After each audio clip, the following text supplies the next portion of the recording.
Olá, estudante! Seja muito bem-vindo ao meu canal. Mais uma aula daquelas que você vai sair prontíssimo para fazer sua prova, para fazer sua redação, com informação aqui à beça. Combinado? Já sabe, né? Aula é aula, pega papel e caneta, não tem como aprender se a gente não escrever, tá?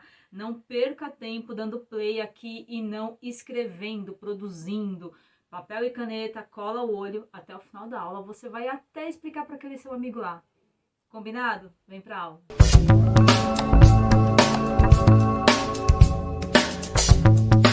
E hoje a nossa aula tá especial. A gente vai falar de uma obra brasileira, de um dos nomes aí, digamos, da segunda fase do modernismo, de um dos nomes mais populares. A obra, ela ganhou 15 prêmios, pessoal, exatamente. No seu primeiro ano de publicação, ganhou o Prêmio Jabuti.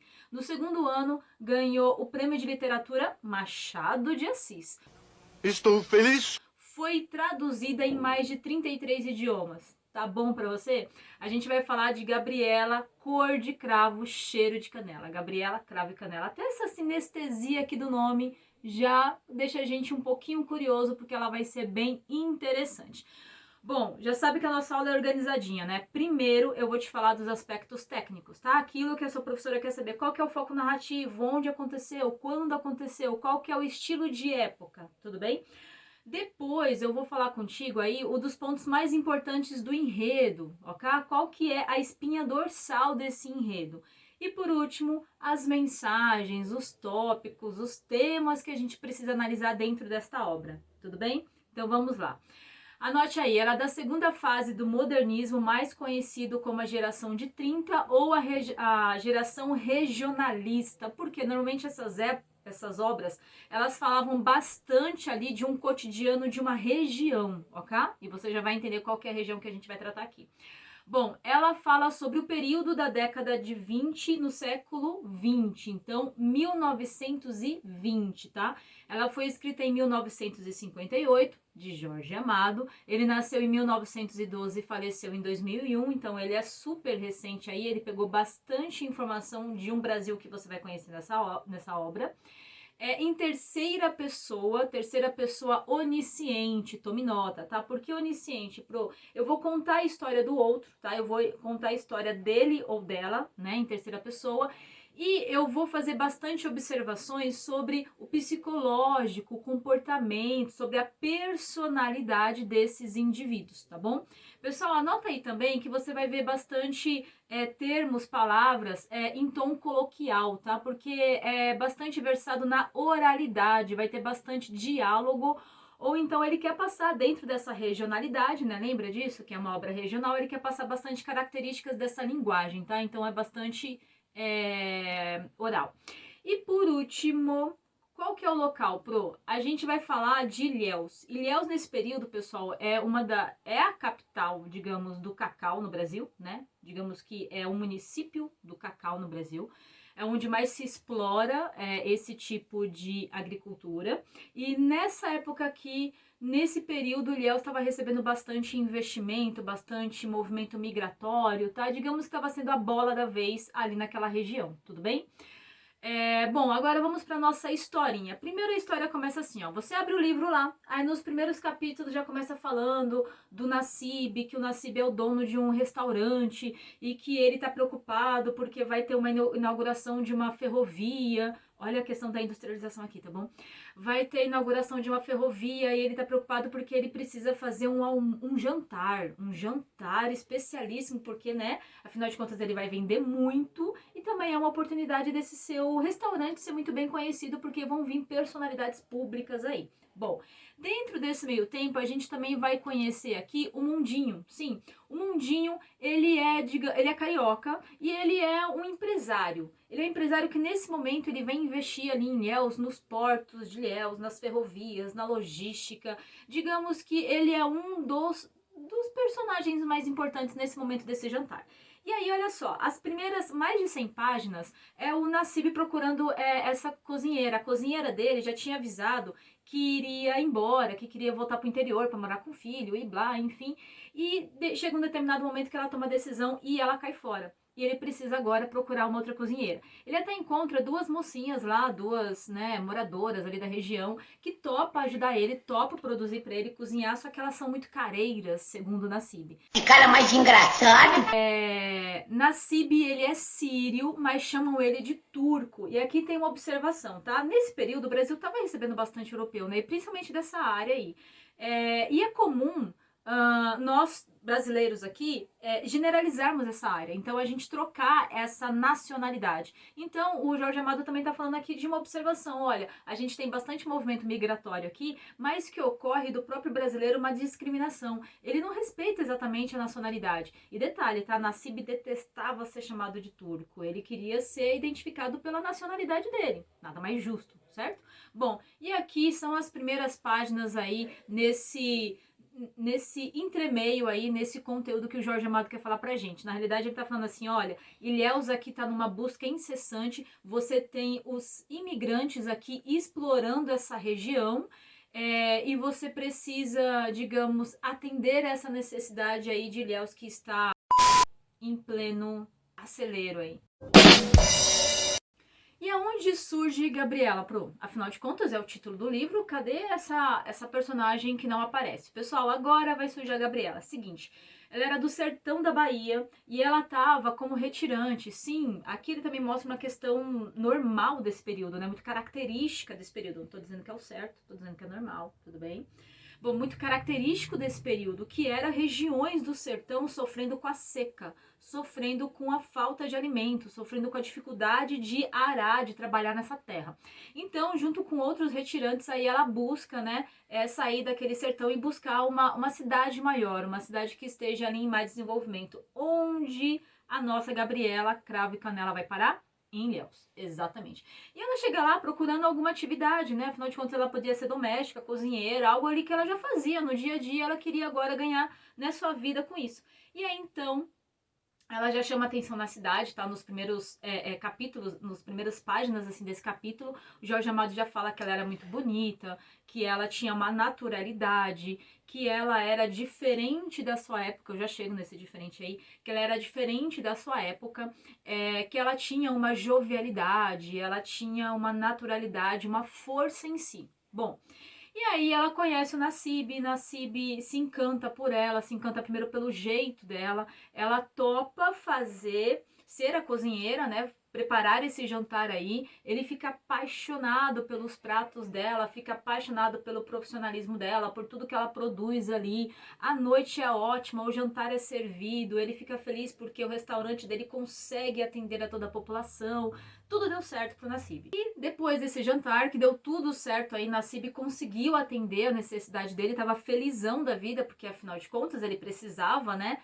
buscar uma cozinheira, e acabou também encontrando ali um relacionamento para ele, porque a partir dessa noite os dois ali já começaram um relacionamento. Ele praticamente já convidou ela para ficar na casa dele e os dois ali já tinham uma vida de casados. Bom, aí a gente vai ter alguns desenlaces aqui. Eu vou parar de falar um pouquinho da história do Nassib e da Gabriela e vou entrar aqui em dois fatos também muito importantes aqui nesse livro. Pessoal, o livro, ele é um livro de centenas de páginas, tá? Então não fica a historinha só sobre nesse romance aí de Gabriela e Nassib, não. Vamos aqui um pouquinho falar sobre costumes da região, tá? A gente já falou um pouquinho sobre industrialização, sobre política, vamos falar sobre costumes. Nesse período aqui do livro, aparecem dois fatos importantes. Um é um coronel que ele está sendo traído pela sua esposa, essa esposa tem um amante, e nesse período, pessoal, fazia parte das leis não escritas, né, das leis de costumes, né, que aquele homem que fosse traído pela sua mulher era de direito ele zelar pela sua honra. Então, ele podia, era um crime passional isso, ele era, digamos, certo para isso, era legalizado isso. Ele podia assassinar, ele podia matar essa esposa dele que estava traindo e esse amante. E foi isso que ele fez. Agora eu estou aliviado. Aí aqui nesse capítulo entra essa questão desse coronel que matou sua esposa, porque matou a esposa e a amante, porque pegou ela traindo. Esse coronel, detalhe, tá? é uma questão política que também que o Jorge Amado coloca. Esse coronel representava ali uma parte da monarquia. A parte da monarquia que ainda não queria esse sistema republicano, que ainda era muito conservador, tá? E o Mundinho, ele representava essa parte republicana, essa parte do progresso, esses progressistas que queriam o capitalismo. Então você também tem aqui o Jorge Amado colocando bastante essa questão de monarquia, um movimento econômico retrógrado, conservador em um movimento econômico progressista, do desenvolvimento, do capitalismo, tudo bem? Também tem outro fato importante que eu quero te falar aqui. Tem a Malvina. Malvina, ela é filha de um outro coronel, ela quer fazer direito, e ela é muito das letras, ela é muito do estudo, ela é intelectual ali da historinha. E Malvina, ela já começa fazendo assim uns comentários dentro da obra que você fala, parece um pouquinho com o pensamento da Gabriela, mas com uma outra vertente. A Malvina, ela percebia que por ela ser filha de coronel, por ela ser bonita, por ela ser inteligente, ela era admirada por esses homens, né? Ela percebia que tinha alguns olhares ali, como se fosse, ela comenta isso, como se fosse abutres em cima dela. Empolgante. E quando esses homens estavam com suas esposas, que eram homens casados muitas vezes, ou estavam com padres, estavam com outras personalidades públicas, digamos assim, eles ignoravam ela. Então ela já falava um pouco sobre essa hipocrisia que tinha no comportamento dessa sociedade aí, dessa parte masculina da sociedade. Ela também comenta que ela não tinha intuito de casar, não, ela estava sendo prometida, né? Vamos lembrar que nesse período as mulheres elas eram prometidas a um homem, né? Elas não casavam, na maioria das vezes, por vontade, por intuito, por amor, enfim, por sentimento. Elas casavam por uma negociação já feita previamente para elas, né? E ela não queria casar com esse cara não, hein? Ela não queria casar com esse cara e não casou. Ela falou pro pai dela, ó, coronelzinho, eu não vou casar com esse cara porque eu não gosto dele, não é o homem porque eu sou apaixonada, eu não curto ele. E outra, eu não vou casar com ele, eu já sei qual que é a vida que me reserva. Olha, a mulher falando isso nesse período, 1920, não pode, na verdade. Eu não vou casar com esse homem não, porque eu já sei a vida que me reserva, eu não vou poder estudar, eu não vou poder trabalhar, eu vou ter que ficar cuidando de casa, eu vou esquecer do que eu aprendi até agora, eu vou esquecer de mim e vou me tornar mais uma dona de casa. Exatamente isso. Óbvio que o pai dela aí não gostou muito da história. O que tá acontecendo aqui, velho? Vai ter bastante conflito dela com o pai dela, mas é interessante a gente ver que o Jorge Amado ele tá colocando algumas mulheres como personagens que também vão mostrar bastante conteúdo dentro desse livro, algo que a gente não espera, né? Porque a gente esperava outra coisa quando a gente abre um livro de 1920, certo? Que viagem é essa, velho? Agora eu vou retornar lá para a história de Gabriela com Nassib, tá? Aqui a gente já tá da metade pro final do livro. Aí agora eles voltam a ser os personagens aí principais da obra. Bom, começa agora um clímax da história, tá? A Gabriela, e é isso que eu queria falar de uma característica dela que é muito diferente pra época e que se aproxima da característica de Malvina. Ela não se adapta à vida de casada, pessoal. Não se adapta à vida de casada. Tem alguns trechos do livro que falam assim, olha, Gabriela não gosta nem de usar sapatos. Gabriela não gosta das rédeas, das ordens, dos mandos que o Nassib coloca pra cima dela. Ela não se adapta àquela vida. Ela não quer ficar em casa limpando e cozinhando. Ela quer trabalhar junto com ele. Bom, isso pra época também não era de costume, né? Ela quer trabalhar junto com ele, ela quer ficar lá sendo cozinheira, ela quer ter amizades, ela quer conversar com as pessoas. Ou seja, Gabriela não se adapta à vida de casada. Gabriela tem uma mentalidade de que tudo bem, ela até é apaixonada por Nassib, mas digamos que ele é muito mais apaixonado por ela. E Gabriela, ela continua aí atraindo bastante olhares da população, mesmo ela estando com Nassib. Porque naturalmente, o que Jorge Amado tenta falar? Naturalmente ela é antes de ser uma mulher desinibida, ela é uma pessoa desinibida, ela é uma pessoa sociável, ela é de fácil comunicação, ela é das amizades. Não que necessariamente ela até coloca de um ponto isso, sabe assim, meio com segundas intenções, não, ele coloca isso como naturalidade, mas obviamente que nessa época isso tinha um olhar meio diferenciado, né? Isso não era visto com bons olhos. Assim. E esses homens vão se aproveitar, digamos, desse jeito da Gabriela. Até que tá lá Nassib chegando em casa um belo dia. Veio ali almoçar, enfim, com a Gabriela que estava em casa. E Gabriela já tinha uma amizade um pouco diferenciada com um padrinho de casamento de Nassib. Bom, quem era o padrinho de casamento de Nassib? Era o Mundinho. Lembra do Mundinho? Aquele carioca que investia em logística, que também trabalhava com exportação, os portos queriam investir, enfim. E aí o que acontece, pessoal? Mundinho e Gabriela estavam em casa e estavam juntos. Sim, estavam juntos, estavam lá nos seus beijos, enfim, estavam juntos. E chegou Nassib e pegou aquela cena. Eita porra! Aí acabou, pessoal. Aí acabou tudo. Aí vão ter algumas páginas do livro que Nassib ficou muito magoado com a Gabriela. A Gabriela levou até na naturalidade, viu? Gabriela levou na naturalidade. Não mostra na Gabriela um tanto de remorso que ela ficou atrás de Nassib. Não, assim, mostra até uma certa... Eu acho que a melhor palavra é naturalidade mesmo. Cara de pau! Parece que ela já sabia que aquilo era provável acontecer, parece que ela já sabia qual que era o comportamento do Nassib, enfim. E aí ele vai pedir, né, o anulamento do casamento. Ele vai discutir com o Mundinho. Poxa, o Mundinho era até um amigo dele, era padrinho de casamento dele. Enfim, vai quebrar a amizade. Gabriela ainda vai ficar na cidade. O Nassib agora, né, já não é casado com ela, ela traiu ele. Ele também não quer mais que ela trabalhe com ele vai ficar procurando outro cozinheiro, e vai ser agora uma outra dificuldade para Nassib achar um próximo cozinheiro. Vão ficar várias páginas do livro nisso. Não gosto de trabalhar, não. Bom, olha só o interessante que acontece aqui. Olha só o interessante. A população, sabe, Gabriela, ela parece uma vereadora, né? Ela é bem bem do povão ali. Ela tem um ótimo relacionamento. As pessoas não ficam bravas com Gabriela. Olha que nessa época você trair, né, um esposo, um namorado, enfim, um noivo, era algo de rechaçamento na sociedade, né? Você era quase linchada em praça pública, né? E Gabriela não, as pessoas gostavam dela, a população gostava dela. Não queria que ela fosse embora, queria que ela ficasse ali, queria até, olha só, que Nassib aceitasse ela de volta. Exatamente, a população gostava dela. Bom, aí vai um tempo ele procurando outro cozinheiro, chega um cozinheiro lá, ele ainda admite um cara, só que acontece, os próprios clientes, a própria população não gosta desse cozinheiro. E reclama do prato, sabe? Reclama do prato, reclama dele, não sei o que, tanto que Nassib tem que dispensar esse cara. Fudeu de vez! Aí, até que um certo belo dia, o Nassib volta a se relacionar lá, tem uma amizade com Gabriela, ele gosta muito dela, apaixonadaço por ela, chonadão ali. Gabriela leva muito na naturalidade, sabe? Aquele negócio, tipo, sabia que você gostava de mim, eu até que gosto de me relacionar com você, então o que você acha? Enfim. E os dois voltam a ficar juntos de novo. E ele perdoa a Gabriela. Não me diga!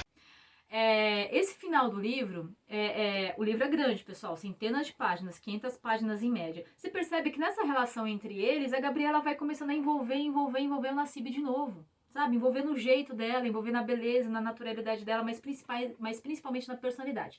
Enfim, eles voltam a ficar juntos, ela volta a trabalhar com ele lá na cozinha. Ele perdoa o Mundinho. Eles ficam sócios, abrem um restaurante enorme lá, Mundinho vem com dinheiro, ele vem com conhecimento administrativo, abrem, viram sócios, daí termina o livro.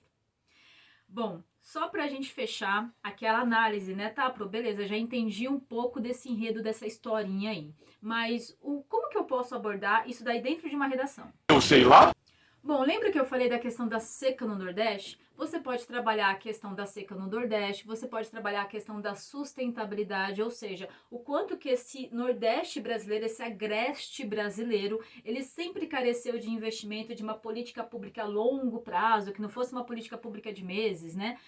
Mas uma questão de como dar condições melhores para essas pessoas que precisam dessa terra para sobreviver. Você também pode trabalhar a questão do investimento, de como o capitalismo, como a industrialização auxiliou nesse período, a exploração do cacau. O cacau ali, digamos, foi o que sustentou Ilhéus durante um bom tempo. Você também deve colocar aí a questão do coronelismo. Afinal de contas, tem a questão dos coronéis, a questão dos comportamentos, dos costumes, dos hábitos, a questão de eles serem conservadores. Você também pode trabalhar esse embate, né, versus que o Jorge Amado coloca, que é o coronelinho, né, e chega lá a industrialização representada pelo Mundinho. Esse embate que o Brasil viveu durante esse período que a industrialização estava chegando, porque você tinha uma parte da elite que era conservadora e não, digamos, abraçava essa ideia da industrialização. Você tem a questão do machismo, porque é muito colocado aqui em alguns momentos, essa sociedade, o Jorge Amado ele coloca isso, tá aqui, o comportamento da sociedade dos vizinhos era viver de mexerico, era viver de fofocar. Faz tempo. Então era como se fosse uma profissão, era o dia a dia deles, eles viviam fofocando e observando a Gabriela, né, e julgando a Gabriela, e julgando a Malvina, e julgando a esposa lá do coronel, que ele matou ela porque ela traiu ele, apoiaram, aquilo foi até algo assim, digamos, motivo de glória para ele, sabe? Motivo de crescer um pouco mais ali a força que ele tinha, porque agora ele é o machão, agora ele é o fortão, agora ele é o cara que manda e desmanda, que faz e acontece, que não aceita que seja traído, seja colocado em segundo plano. Tem a questão do machismo, você tem a questão dos malandros, sim, eu não falei muito aqui, mas tem alguns personagens que entram ali nessa história, que eles sempre vão querer ganhar digamos, um faz-me rir, né? Eles querem ganhar um dinheirinho, eles querem ganhar um espaço ali na sociedade, mas sempre de uma forma não legal, sabe? Sempre passando por cima do outro, sempre colocando uma malandragem. Eu não quero! Eu quero falar pra você, eu falei no começo do livro que essa obra ela tem bastante tons coloquiais, tons informais, da oralidade. O que o Jorge Amado tá falando aqui? Ele tá falando de uma parcela da população mais humilde, mais pobre, então ele vai falar de bastante questões ali desses malandros que tinham dentro dessas sociedades. Você também pode usar a questão do jagunço. O que eram os jagunços? Fazer justiças com a própria mão. Vai morrer. E essa justiça, ela era o certo, digamos que fazia parte das leis não escritas. Aqui está a importância de uma democracia, de documentos, de leis, de legislação, de um aparato jurídico dentro de uma sociedade, e também a hipocrisia da alta sociedade. O que o Jorge Amado está querendo falar quando ele fala assim, o Nassib perdoou a Gabriela, hein? Ele está querendo falar, pessoal, que era normal ter, digamos ali, os prostíbulos e os homens terem suas esposas dentro de casa ali, que viviam para cozinhar, lavar, ser a esposa, cuidar dos filhos, mas ele tinha as suas mulheres ali nos prostíbulos.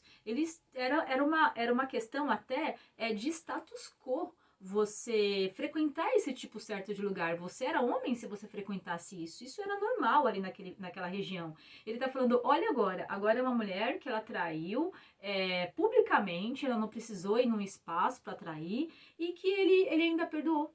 Ele ainda ficou com ela e deu tudo para ela, deu casa, deu trabalho, deu uma companhia, deu uma vida dois para ela. Ele quer colocar essa questão também para ser, digamos assim, rechaçada, sabe? Aberta e escancarada, entende? Para nos colocar para pensar. E por último, não menos importante, a gente deve considerar aí a questão do capitalismo adentrando Ilhéus. O quanto que uma região ali esquecida, ela foi a saída para imigrantes, quem vem de fora, imigrantes para quem está ali na região, né? O quanto que a industrialização, ela fomentou um Brasil que se tornava ali uma locomotiva de crescimento econômico. Bom, dei questão de sustentabilidade, dei questão de minoria social e dei questão de educação para você, hein? Agora, boa prova. Se cria vergonha na sua cara? Bom, você chegou até o final desse vídeo e você ainda não se inscreveu no meu canal? Esse conteúdo aqui de segunda a sexta-feira num play, e você sai da minha aula prontíssimo para escrever aquela redação, para fazer aquela prova, sai com conteúdo de enredo, como analisar a obra, interpretar. Bom, pessoal, inscreva-se no canal para que a gente consiga continuar produzindo esse vídeo com o maior capricho para você. Comenta aqui se você gostaria de alguma outra resenha, alguma outra aula sobre outro livro. E claro, vai lá, gabarita essa prova.